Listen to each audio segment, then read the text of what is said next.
All right, fourth graders, you should have your consumables open. We are looking at page 7, I believe. Yes, page 7. Looking back again at the Hopeville Ledger and the editorial pages. I've written this down, but you need to remember that editorials are opinion texts. These are based off of what somebody believes or what somebody feels, right? They feel strongly about something, so they put it in an editorial. When an editorial is written, there's a structure, just like there is with any other type of writing. And opinion texts, or editorials in this case, have 4 different features that are included in the overall structure. Okay, so the 4 different features, and I would like you to put these down on your consumable as well, is the first thing is the opinion.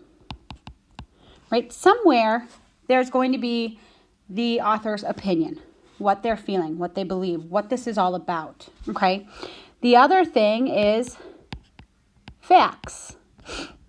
You can't really have an opinion on something if you don't really have, you can have an opinion on anything, I guess, but you can't have an opinion that's believable if you don't have any facts or anything to support why you believe that. For example, you can't say the Chicago Cubs are the best baseball team in the United States unless you have some proof, right? So you would pull facts up. Well, because they had this many World Series, they won this many this, they won this many that, right? That's an opinion. Opinions are usually based off of facts. So there's opinions, there's facts, and then the third thing, which you're going to see written in a few different ways, but it's the opposing view or the opposite view. Or another way that I've seen it written is called the counter arguments. That's one word, but I don't think I can fit it. And a counter argument, okay? This is, I believe that the Cubs are the best, whereas somebody else believes that the Sox are the best. So you kind of have a conversation back and forth of, this is why these are the best, this is why these are the best. These were these best, these are the best. Counter argument, another thought, another thing I think about is you tell your parents that you want to have a pet dog. And you say to your parents, it's time, I really want one, especially now, I'm at home and I'm bored and I have nothing to do and I can't see my friends, I want a dog, I'll be responsible, I'll take it for walks, I'll clean up after it, I'll take care of it. Your parents' argument is, you're not old enough, it's just going to be another responsibility that I'm going to have to do, you're not going to wake up with it in the morning to take it out for a walk, we are just not going to be home enough once we can finally leave our homes, right? That's the counter argument. That's the opposing view. You want it, your parents don't want you to have it, right? You want a hoverboard because you think it's fun, your parents don't want you to have a hoverboard because they think it's dangerous, right? You want to eat donuts for dinner, your parents say you can't have donuts for dinner, that's not healthy, all right? That's the opposite view. And again, it's written opposing view, opposite view, or counter argument. And then lastly, the other feature that you will find in an opinion text is a call for action. And what that means is, what are they asking you to do? Why are they writing this? What is their opinion? What's the end goal of their opinion?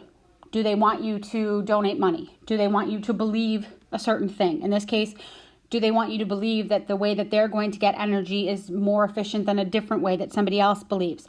Their call for action. What are they asking you to do? What's going to be done? What should be done? Okay? You guys, after this lesson, are going to find all 4 of these things in this editorial, in the Sunshine is Free, Go Solar. Okay? What we're going to do today together is go to the next page, page 8, and we're going to look at natural gas, the natural choice for Hopeville. Okay? Just a reminder, since I put it on the previous page, and we want to remind ourselves, you don't have to write this again, but the first thing, the 4 features of opinion texts, right? So 1 is the opinion, and then 2 are facts to support the opinion. 3 is the counter argument, right? Or the opposite, and opposing and opposite are the same thing. Opposite view. And 4, call to action. What, or for action, which either one. Why, what are they asking you to do? Okay, so let's take a look at this today. Whoop.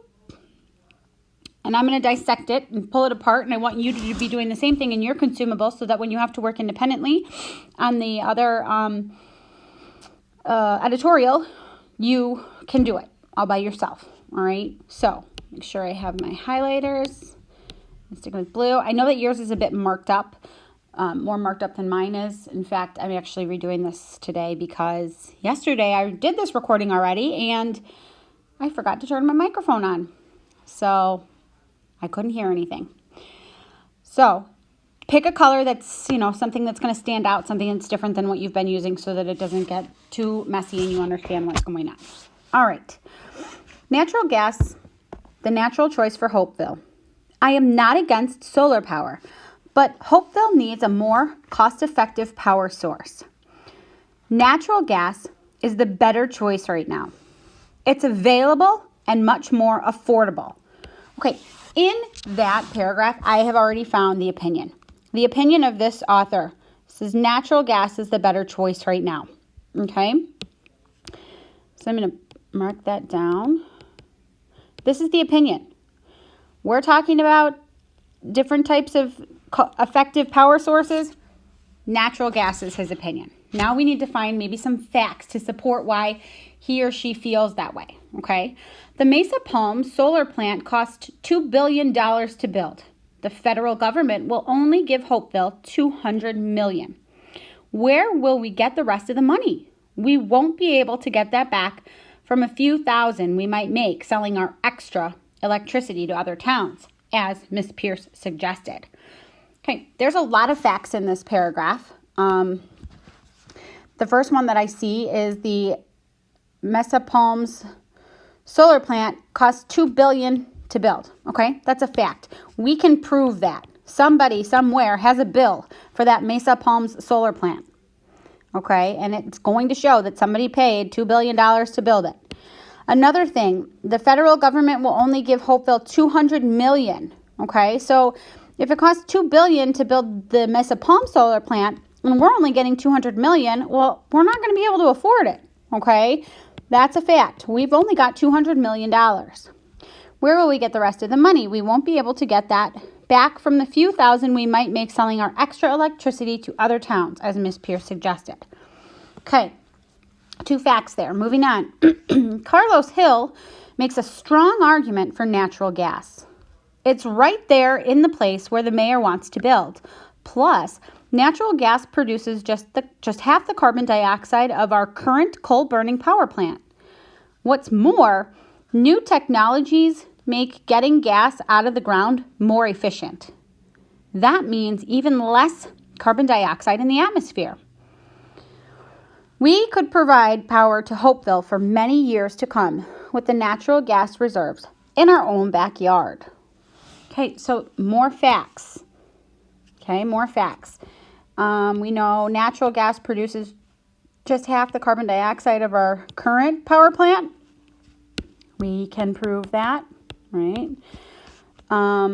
New technologies make getting gas out of the ground more efficient, right? Efficient meaning it's easier and it's better. Fact. Okay, so I'm just going to look at those 2 facts. So we already have 4 facts to support our opinion. We still haven't found a counter argument, and we still haven't found a call to action, which means it's got to be coming, all right? Let's look at the last paragraph. It says, perhaps in the future, solar power will be cheaper to produce. Right now, the cost-effective source is natural gas. Okay, so think about it. There are, I will tell you, the counter argument and the call for action both in this paragraph. The counter argument is saying, you know what, moving on in the future, solar power definitely will be cheaper to produce. You're right, okay? You are right that it's going to be cheaper to produce. This is our counter argument, right? People don't want to spend a ton of money, so they don't want their taxes to go up. So they want solar power because it'll be cheaper to make. But my call for action is right now, the cost-effective source is natural gas. That is my call for action. What do I want you to do? What do I want you to believe? What do I want you to feel? What do I want you to think? I want you to think that cost-effective source is natural gas right now. Okay, those are the 4 different types of features that you find in opinion text. All right. Now, as I said, what you're going to do next is go into your consumable and do the same thing on page 7 for the Sunshine is Free, Go Solar. Okay. Try to find all 4 of these. They're all in there. All right. And think, these are short clips. These are short editorials. When you have something longer, when you have a longer article, you'll find more facts. You'll find more stuff about the opinion. Your call for action might be a lot longer than these. All right. And moving forward, we're going to keep these in mind should we find any more editorials or opinion text in the rest of the unit reading through our consumable. Alrighty. Well, that's all I have for today. I hope that made sense, and if it didn't, reach out to your teacher. Have a good day.